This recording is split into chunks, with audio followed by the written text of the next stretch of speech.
नमस्कार दोस्तों, हम संगीता तिवारी स्वागत बा आप सब लोगन के हमारे चैनल भोजपुरी लोकगीत में। आज आप लोगन के प्यारा सा मटकोरा गीत सुनावे जा रहल बानी। अगर गीत पसंद आए तो लाइक सब्सक्राइब शेयर करिए और कमेंट करके बताइए ये गीत आप सब लोगन के कैसन लागल। अब ना सहात बाबू आके अत्याचार हो, माटी कोड़े में मांग तारी गोले में के हार हो।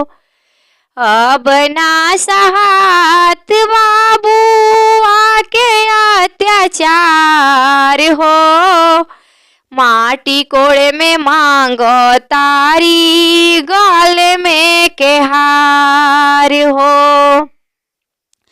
माटी कोड़े में मांग तारी गले में के हार हो। दुआरा पर खाड़ हो के भैया भैया करेली पुकार हो, हम लेबो सुन भैया गले में के हार हो।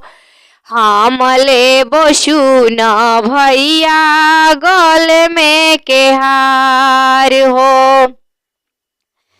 दुआरा से भैया आइले दीदी लगवा खाड़ हो, दुआरा से भैया आइले दीदी लगवा खाड़ हो।